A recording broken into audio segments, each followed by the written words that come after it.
profissão do advogado, o que um advogado faz? Um advogado busca provas, né? Então, o advogado busca provas. Ele é especializado em buscar provas, e é isso que ele tem feito também nos estudos dele sobre a história de Israel, história do judaísmo nazareno, história das querrilot primitivas. Então, ele tem entrado em profundidade. Uma das teses mais interessantes que ele tem, e isso aí vocês podem ver, tem vários, eu não vou entrar nisso, porque tem vários estudos dele, né? Cláudio tem visto isso. Deixa eu ver aqui, acho que aqui só é Cláudio e Cláudia, né? Cláudia Iraci, Cláudia Erisvaldo, acho que também.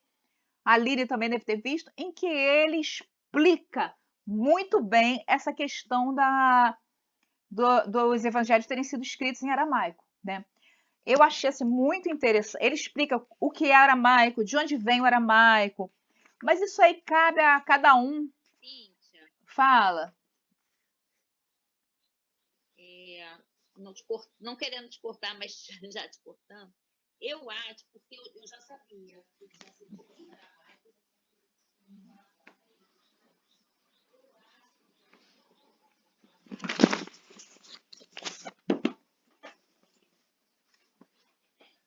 Uhum.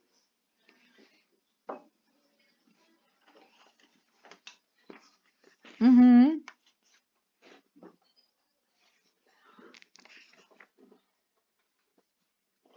Ah, legal, ótimo. Beleza, beleza.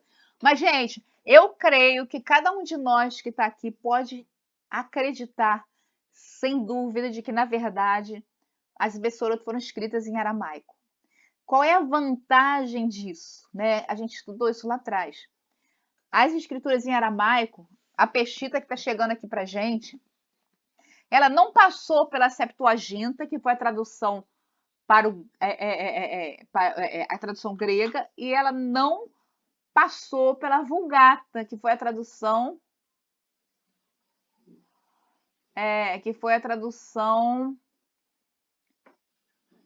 latina.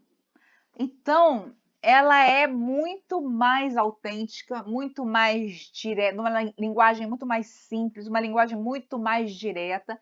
Então, a Peshita em aramaico que chegou até Tzadok é a mesma Peshita que foi escrita lá atrás pelos pais das Querrilot primitivas. Então, é muito mais direto, muito mais confiável, tá?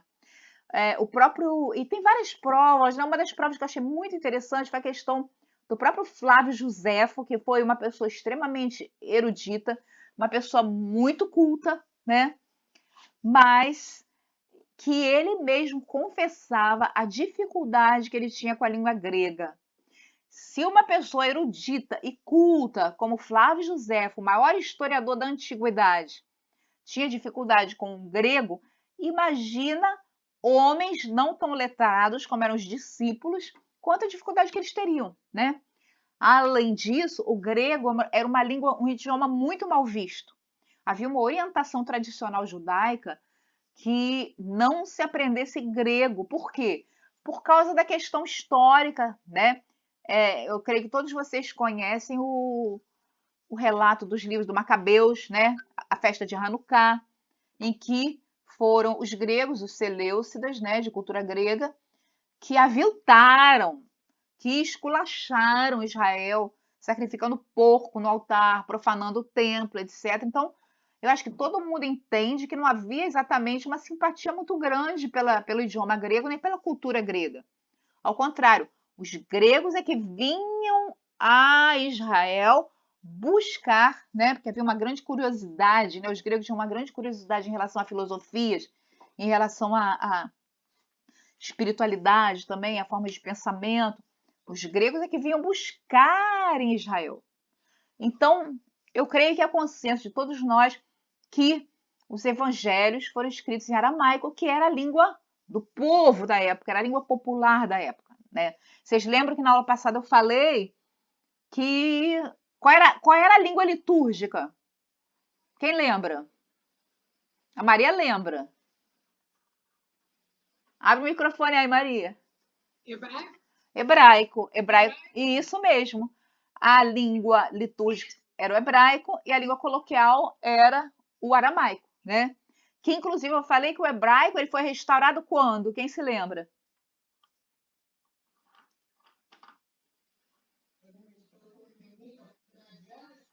Não, o hebraico muito exatamente com o sionismo, tá? Na verdade, foi com o sionismo, sendo que o clímax foi quando da criação do Estado de Israel, né? Em que foi feito um esforço linguístico pelos eruditos de recriar o idioma hebraico, com base no hebraico litúrgico, né?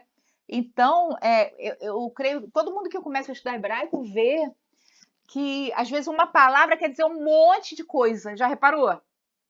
Cada palavra tem vários significados. Por quê? Foi uma língua que foi recriada um pouco que de forma artificial. E aí foi feito um grande esforço nacional, né, para se voltar a falar hebraico em Israel, porque na verdade o povo que tá chegando gente. Sejam bem-vindos todos vocês.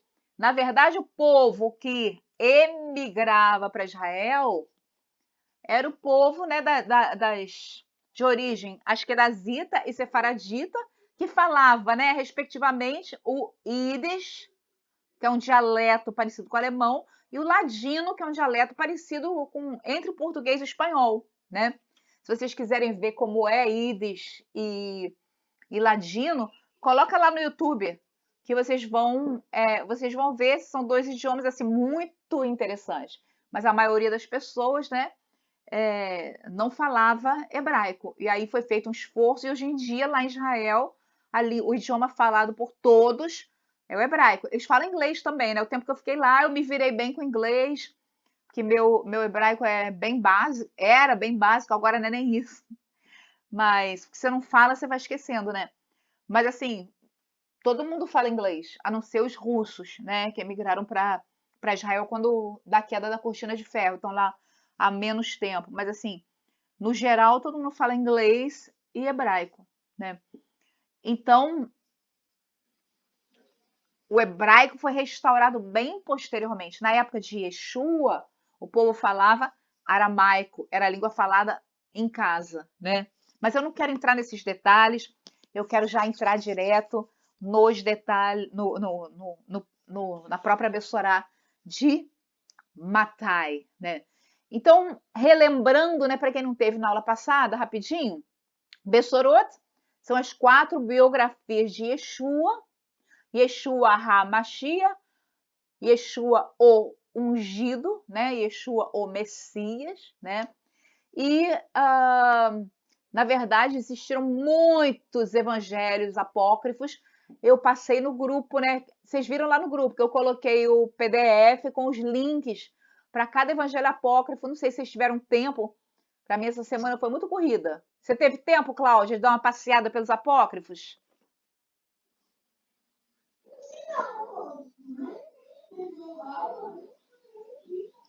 É só você tá lá no grupo de estudos, no grupo de estudos, tá? No grupo de estudos, é só clicar em cima que tem o link para o apócrifo direto, tá? Aí tem uma explicação do apócrifo e tem a íntegra do apócrifo. Na verdade, esse link daqui é para os apócrifos que tá na Wikipédia, que aí tem o link para os livros. Mas é muito interessante, vale a pena ver. Lembrando, tá, gente, que são apócrifos. E por que eles são apócrifos e não fazem parte do cânone, né? Hoje em dia, né, o cânone cristão ou o cânone nazareno? Porque sempre neles foi encontrada alguma inconsistência, tá? Que não permitiu que eles fossem classificados como inspirados pelo Eterno, ou como coerentes, condizentes, consistentes. Eles foram, de alguma forma, eles foram eliminados por conterem alguma inconsistência, algum erro, como é que eu vou te falar? Algum erro teológico, alguma coisa assim. Então, é interessante você ler os apócrifos, tem coisas lindas. Oi? Só os 4 que foram aceitos. Só os 4 que foram aceitos, exatamente.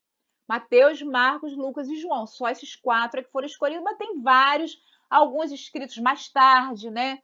Outros logo depois da época de Yeshua. Alguns bem assim, como é Midrash, né, gente? Midrash, parábolas, né? Até a Ivone falou sobre o apócrifo de Adão, né? Que conta.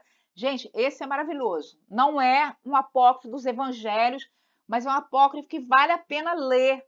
Ele conta, ele foi escrito muito mais tarde, né? Mas ele conta. Fala. Pois é, você leu, né? Muito interessante, né? Fala, Raquel. Fala. Pode falar, tô ouvindo.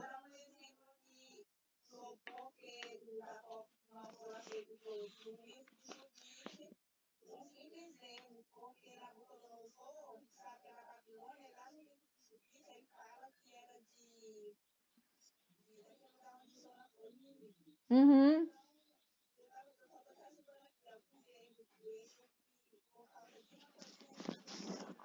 Então, aí são algumas inconsistências, entendeu?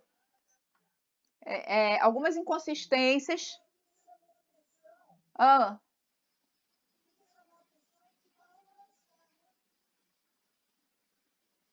na Peshita?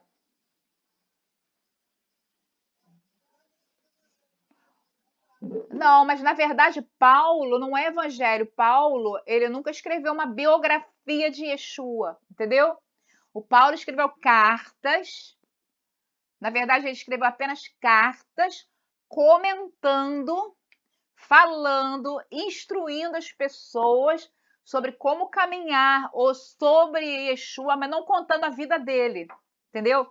Não era uma biografia, na verdade. Os 4 evangelhos, na verdade, eles são biografias. A gente vai ver aqui, olha só, os 4 evangelhos aceitos, né? Eles tinham um objetivo. Cada um deles tinha um objetivo diferente, um pouco diferente, tá? Então a gente vai ver, ó, Mateus, Matai, ele foi escrito para convencer os judeus de que Yeshua era mesmo o Messias que estava por vir. E por isso ele enfatiza o Antigo Testamento, o Tanar, né? E as profecias a respeito de Yeshua HaMashiach. O objetivo do livro de Mateus, para quem ele foi escrito para judeus, tá? Para provar que Yeshua era realmente o Mashiach, aquele sobre quem ele contava. Marcos, que foi discípulo de Pedro, foi escrito para falar principalmente aos romanos e relata somente 4 das palavras de Yeshua, enfatizando principalmente as suas ações. Tanto que Marcos ele já começa com Yeshua grande, né? Ele não conta a infância de Yeshua, ele é bem mais curto, resumido e objetivo. A gente vai ver isso quando a gente lê, tá? Lucas foi escrito para os gentios, para os não-judeus, né, os Goim, enfatizando a misericórdia do Eterno através da salvação por Yeshua HaMashiach, principalmente para os pobres e humildes de coração. A gente sabe que Lucas foi um discípulo de Yeshua que não conheceu Yeshua, né? Alguns dizem que ele era grego, outros dizem que ele era fruto de um casamento entre um grego e uma judia, né? Não se sabe ao certo, mas sabe-se que Lucas era médico e ele escreveu o Evangelho de Lucas e o livro de Atos, né? Ele fez uma reportagem. Alguns dizem até que, na verdade, era uma tese, tá? Para defender alguns nazarenos que estavam na cadeia, falando de Yeshua. O último dos evangelhos de João foi escrito para doutrinar os novos convertidos. Ele não fala de nenhuma parábola, tá? Ele escreveu depois, né? E ele buscava também combater algumas heresias, como o gnosticismo, que negava a verdadeira encarnação do Filho do Eterno, e outras seitas que também negavam a divindade de Yeshua HaMashiach. Então, o foco dele está muito na divindade do Mashiach, ele é muito mais introspectivo, né? Ele fala muito mais das palavras do Mashiach do que dos atos do Mashiach. Ele apresenta aquele evangelho do amor, realmente, né?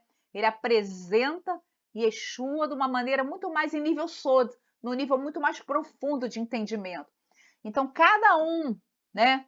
Cada um das 4 Bessorot, dos 4 evangelhos, ele mostra um aspecto, ele tem um aspecto diferente.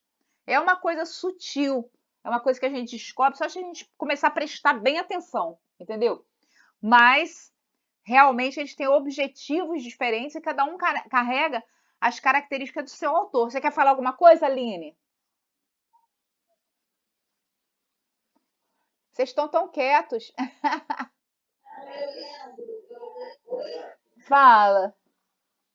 Eu lembro que quando eu estudei um pouquinho sobre isso, eu fui baseado em tudo, né? Você gravou para mim.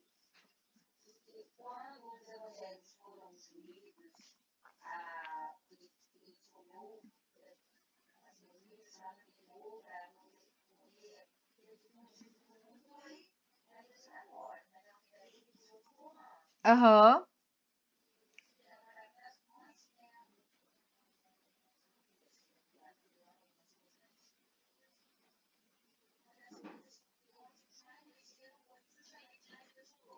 Uhum.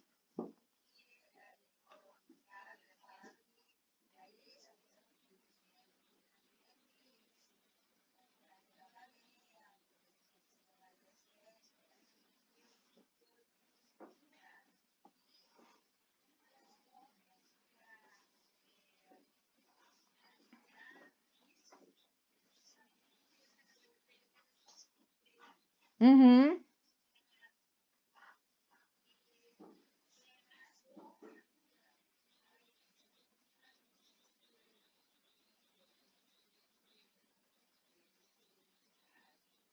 Isso.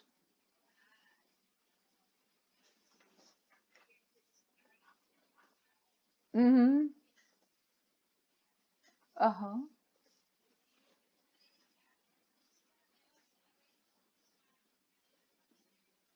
É.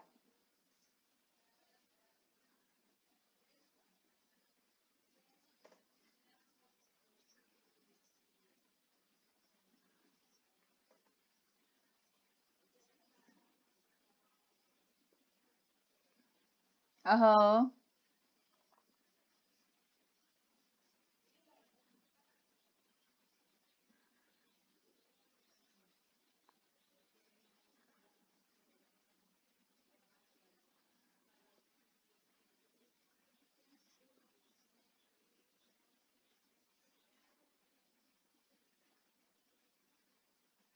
É.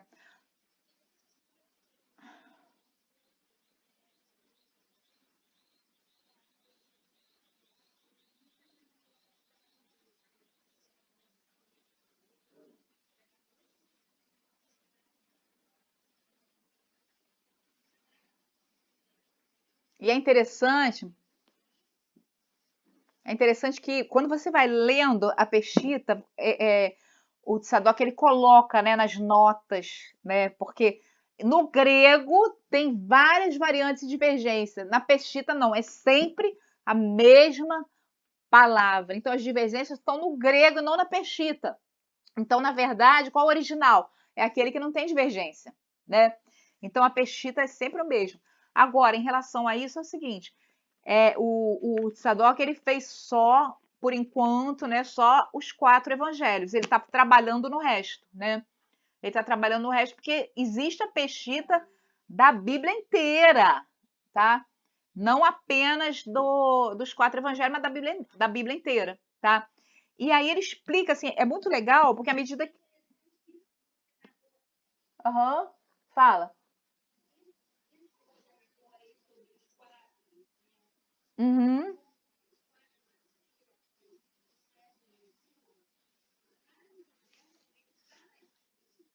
uhum.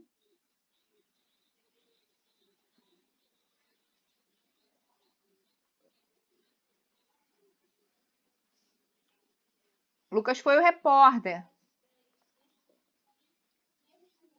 Uhum, exatamente. E é muito interessante, tá aqui na página 85 da introdução à Peshita, né? Que os evangelhos eles foram escritos na seguinte ordem, olha só. Mateus, depois foi Lucas, olha só. Depois foi Lucas, depois foi Marcos, e depois foi João. Então houve uma inversão cronológica, né? Porque teria que ser Mateus, Marcos, Lucas, João. Não, foi Mateus, Lucas, Marcos e João. Sendo que Mateus foi sim o mais antigo. E aí existe uma divergência, existem dúvidas. Algumas pessoas acham que Mateus foi escrito entre o ano 30 e o ano 40, ou seja, logo após, ou talvez ainda durante a vida de Yeshua. Pode ser que ele tenha anotado, né? E então foi muito rápido, em até 10 anos depois da morte dele, até 7 anos, na verdade, depois da morte dele, né? Porque tem aquela divergência cronológica, né? De 6 a 20 anos, ele não sabe. Então, é muito interessante isso. E ele foi composto, o Evangelho de Matai, tá? Em aramaico, Mateus, foi composto provavelmente ou na Galileia ou na Síria, com certeza no norte de Israel, tá? E que língua se falava lá? Qual era a principal língua falada lá? Aramaico, entendeu? Aramaico. E sendo que havia uma grande comunidade judaica na Síria também, né? Então, provavelmente a questão foi essa. Queria falar com vocês também sobre um ponto muito importante, que eu sempre falo assim, eu vou dar uma aula sobre isso, eu vou dar uma aula sobre isso, eu nunca dou aula sobre isso, depois eu vou passar para vocês o PowerPoint, mas um parêntese aqui, que é muito importante para a gente, porque a gente vai fazer o quê? A gente vai destrinchar as Bessorot junto, né?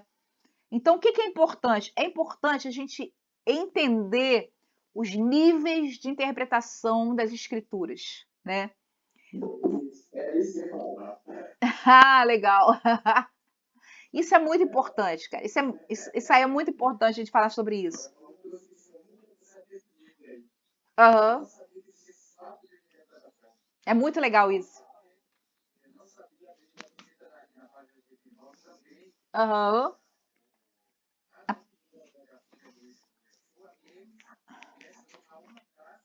Exatamente. Há um tipo de interpretação. Exatamente. Exatamente. Eu, eu vou ler isso aqui para vocês. Olha, isso é sensacional, gente. Isso aí vale para todo o judaísmo, vale para leitura e interpretação da Torá, né? Que a gente fala muito sobre as parashots. Então é o seguinte, olha só. Segundo o judaísmo, existem 4 níveis de interpretação das escrituras. Esses 4 níveis, eles formam um acróstico que é a palavra pardes, que quer dizer jardim, né? Então, o primeiro nível, ele se chama Peshat. Fala aí, gente. Peshat. Não precisa abrir o microfone, não. Peshat. Peshat. Pshat, né? Na verdade, Pshat. Ele significa simples, tá? É o sentido literal, é o texto bíblico. Por exemplo, o nível Pshat é o seguinte: e o povo de Israel foi liberto do Egito com as 10 pragas e atravessou o deserto. O relato histórico, né, de tudo que aconteceu é esse nível Peshat, tá?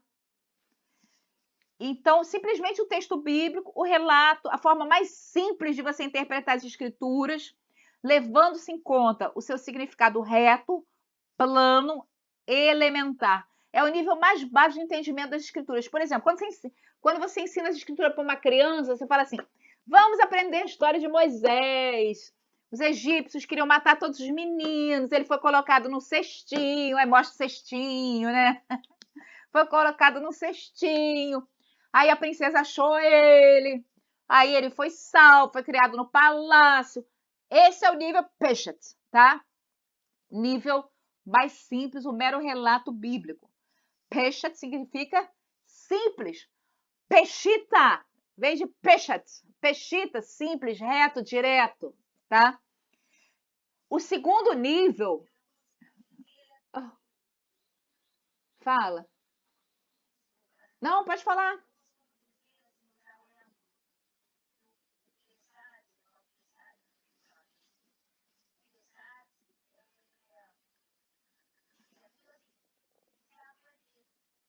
Isso. Ponto, acabou. Exatamente. Exatamente. Exatamente. Ó, o Chao do Sul está falando aqui uma coisa em relação à língua. Só um parênteses. A língua original era hebraico e depois do exílio, tá? Em 722 na Babilônia, os líderes morreram, seus filhos adotaram a língua siríaca imposta pelo reino babilônico, que era parecida com o hebraico, né? Origem semítica, mas não era o hebraico. Não era a língua original. Na estrada de Damasco, Yeshua trouxe à tona a língua Kadosh, ao falar com Shaolin hebraico. Por que será? Né? Hebraico era realmente a língua santa. Então, aí continuando, né? Segundo nível. Então, primeiro nível qual é? Peshat. Simples, tá? Nada. Segundo nível, remes. Remes, tá? Eu sempre lembro de ramo, de remo. É o remo do barco, ó. Remes, tá? Remes quer dizer o seguinte: insinuação ou dica. Vou até escrever aqui, ó. Peshat, simples, tá? Remes, insinuação ou dica, tá? Segundo nível, tá? Segundo nível de interpretação, ele é mais profundo que o Pshat, visto que vale das sugestões, dicas e insinuações do texto bíblico. Em outras palavras, a compreensão das escrituras por meio de inferências e deduções, tá? Então, por exemplo, uma dedução. Vamos lá, uma dedução.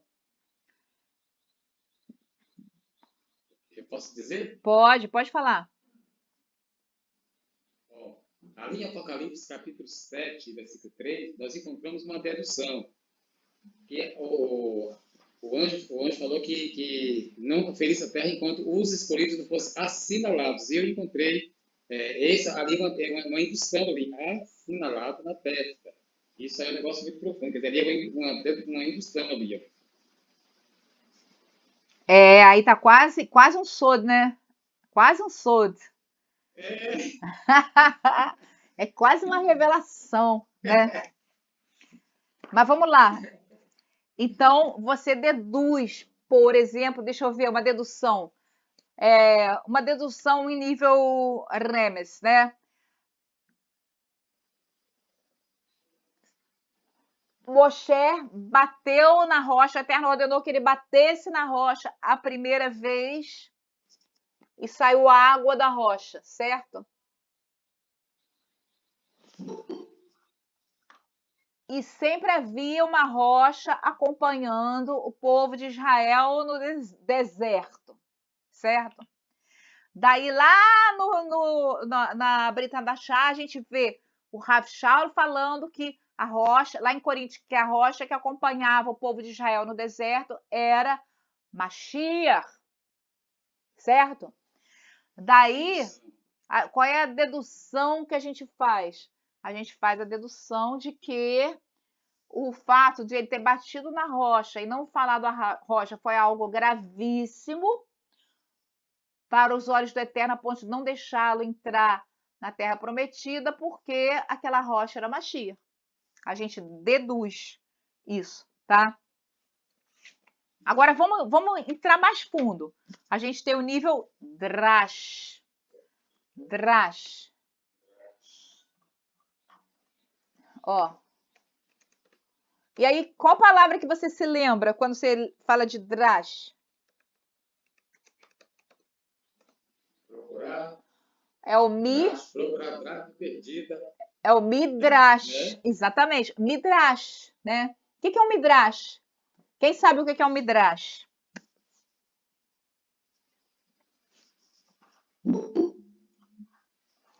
Lembra quando eu falei dos... É uma comparação. Isso. É uma investigação? É uma investigação, uma procura. Em geral, por meio de alegorias, por meio de comparações, né? Eu falei com vocês do pequeno Midrash, por meio de parábolas, né? Então, por exemplo, quando o Yeshua, ele usa as parábolas, né, parábola do semeador, né? Parábola do semeador. Vamos lá, vamos interpretar a parábola do semeador. A semente que foi plantada, que caiu na terra seca, a semente que foi abafada. O que cada semente dessa significa, né? Aí isso é um nível drástico. Isso, a palavra, exatamente. A palavra entra, né? Ela entra, mas ela não permanece. O próprio Yeshua, ele explicou em nível drástico o que significava aquela parábola.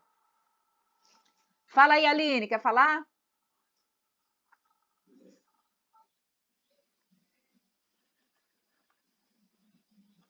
Tá dando eco aqui. E aí, Cláudia levantou a mão. Pode falar, Cláudia, fala aí.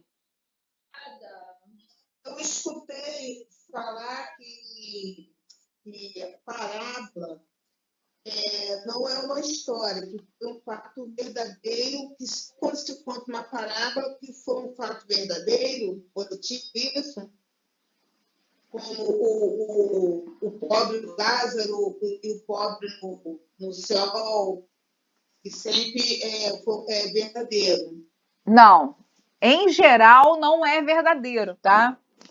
Em geral é uma alegoria, é uma história que se cria, uma suposição que se faz para explicar uma realidade espiritual, entendeu? Ou uma realidade moral, né? Fábulas de Esopo, por exemplo, né? As fábulas de Esopo seriam uma explicação em nível drástico de conceitos morais. Não tem nada a ver com as escrituras, né? Alguns alegam até que o livro de Jó, na verdade, não aconteceu, que foi uma história, foi um midrash, entendeu? Criado para trabalhar essa questão do sofrimento humano, do relacionamento do homem com o eterno, entendeu? Então, isso é o nível drástico. Se usa muitas parábolas, muitas alegorias. Parábola do bom samaritano. Né? Vamos... Eu estou bem enrolada, aqui com o meu fone. Como é que é? Eu não sei qual é. Estava bem enrolada aqui com o meu microfone. Ah, tá. Tá saindo aí meu som? Tá, pode falar, pode falar.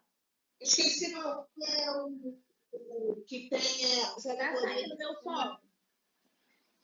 Estamos ouvindo bem. Tá bom? Fala aí, Regina. Gente, Fala, pode falar. Sei qual é o evangelho que tem a alegoria de. Acho que é a alegoria de Sara. Alegoria de Sara. Eu não sei. Então esse. É o Flash, né? Olha só, por exemplo, né, um midrash muito famoso, eu acho que o Erisvaldo conhece, em relação a Jacó, né? Jacó, você conhece esse? Das pedras e Jacó, Erisvaldo?